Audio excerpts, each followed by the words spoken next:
Good morning! Happy Mooncake Festival po dito sa Hong Kong. So ayan, gagala tayo ngayon. Pupunta tayo sa Cape Aguilar. So second time na namin pumunta dun guys. Pero hindi namin napuntahan ng buo talaga yung lugar. So kaya ngayon ay puntahan namin siya. And dahil mag-hiking tayo guys, syempre naka-hiking outfit tayo ngayon. Naka-sombrero tayo dahil mainit yung panahon na to. So let's go guys, magbiyahe na tayo. Isang train station lang, kaya magbilis lang tong biyahe natin. And our starting point is Shok Kee Wan Station. Malapit lang po ito sa bahay ng aking employer, kaya magbilis lang ang aking biyahe. Nandito na agad tayo. At sa mga gustong pumunta nga pala dito sa Cape Aguilar, mag-i-exit lang po kayo ng exit A3 from Shok Kee Wan Station at sasakay kayo ng bus. And at this point ay nandito na po kami sa aming biyahe. Kasama ko ang aking friend na si Rose. Medyo mahaba-haba ang biyahe namin, may kalayuan yung place. Pero enjoy dahil napakaganda ng view. Ayan, nakikita nyo guys. Mapuno yung daan at mahangin nung time na yan, kaya ang ganda ng panahon. I hope you will enjoy watching guys, and thank you for supporting Claire Iniel's vlogs.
So ayan guys, nakababa na tayo sa bus at naglalakad na kami papunta doon sa Cape Aguilar.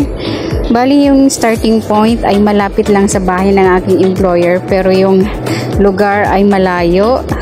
So ayan, kailangan nating maglakad ng almost 1 hour. Kasama na ang picture-picture, kaya natatagalan kami. So ayan guys, napakainit tong time na yan, kaya tagaktak yung pawis namin. At okay lang naman dahil marami naman kaming kasabay at hindi naman nakakaboring maglakad. So matagal-tagal kaming hindi nakapag-hiking guys, kaya hiningal kami agad sa lakaran. Mabuti nga at yung napili naming hiking spot ay hindi ganon ka steep yung lugar. Ayan, puro lakad lang po tayo dito. Kaya lang, yung panahon ay napakainit, kaya nakakapagod agad. Pero kahit mainit nung time na yan guys, ay tingnan nyo naman yung view. Ang sarap maligo. Kaya lang, hindi naman pwedeng maligo dyan guys. Kaya hanggang tingin lang tayo. Marami pala kaming kasabayan guys na mag-hiking dyan. Karamihan ay mga Pinoy at mga Pinay. Legal holiday po kasi dito sa Hong Kong. Kaya holiday, maraming day off. Kaya may time gumala. So ayan guys, medyo malayo-layo pa ang ating destination. I hope you will enjoy watching there, and thank you for supporting Claire and Yel Vlogs.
So ayan guys, medyo malapit na tayo dahil nakikita ko malapit na tayo sa dagat. Dahil ang pupuntahan po natin ay nasa gilid ng dagat yung place.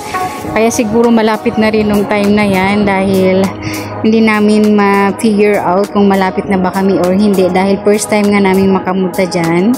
Sinusundan lang namin si Manong dahil siya lang yung kasabayan namin nung time na yan dahil naiwanan na kami. Ang tagal kasi namin maglakad dahil nagpipicture-picture pa kami nitong kaibigan kong si Rose. Yun talaga yung nagpapatagal sa amin pag nag-hiking kami guys. Alam mo yun, yung medyo malapit lang yung lugar. Kaya lang natatagalan kami dahil panay ang picture naming dalawa. Hindi kami nakakontento sa isang picture lang dahil syempre nahanap namin yung angle kung saan kami maganda. Charot, di ba? So minsan lang tayong makapunta sa lugar, gandahan na natin yung picture. Dahil ang hirap puntahan nito, ang hirap ulitin kung uulit ka pa mag-picture, di ba?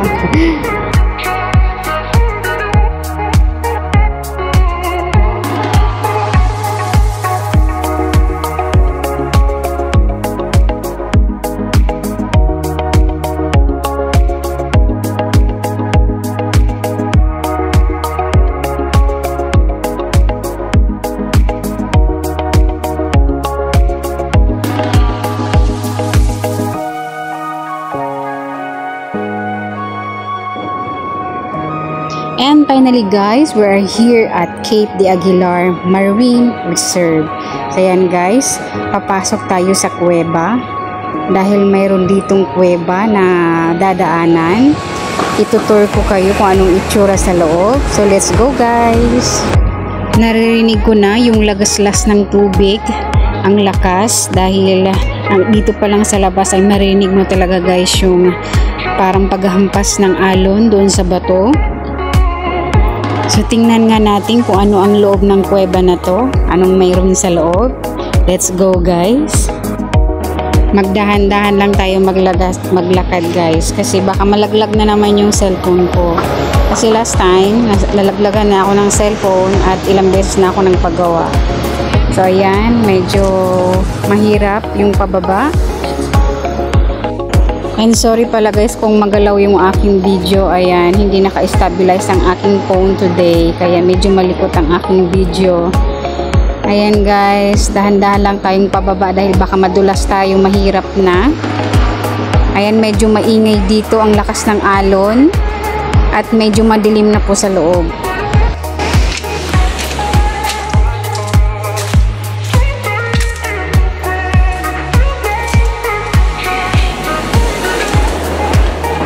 So ayan guys, tingnan natin kung gaano kalakas yung alon. Ang dami ng tao dito sa loob, nag-picture-picture na sila. At maingay talaga yung alon guys, masakit sa tenga. Ayan. So si ate nandun, busy siya mag-picture at hindi siya natatakot baka hampasin siya ng alon. So ayan guys, mag-ingat-ingat tayo pag nag-hiking tayo. Mahirap na, baka madulas tayo dyan. Parang dangerous yung lugar dahil pag nadulas ka dun sa butas na yan, paano ka kukunin? Ang kipot-kipot ng daan. So yan guys, ang lakas nga ng alon nung time na yan.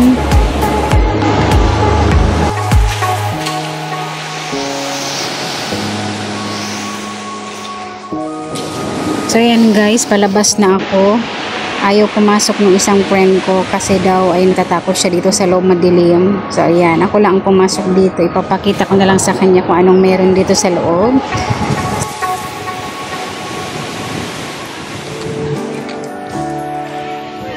And finally guys, we are here at Cape de Aguilar, yung pinaka-side ng dagat. Ito po yung office ng kanilang place. So ayan guys, ito yung talagang pinunta namin, yung bato na yan. Yan po yung isang tourist spot dito sa Hong Kong. Marami pong dumadayo para mag-picture dyan. Maganda po dito pag malakas yung alon, maganda mag-photograph. So dinadayo po talaga ito ng mga photographer. Pero nung pumunta kami dyan ay hindi ganun kalakas yung alon. Doon lang banda sa may cave, malakas yung alon doon at maingay. Pero dito nung pumunta kami ay tahimik po yung alon. So yan guys, let's go. Ipapakita ko sa inyo ang view dito sa Cape Aguilar, Hong Kong.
That's it for today's guys for Claire Enyas vlogs. Don't forget to subscribe, like, and share. See you on our next vlog. Annyeong!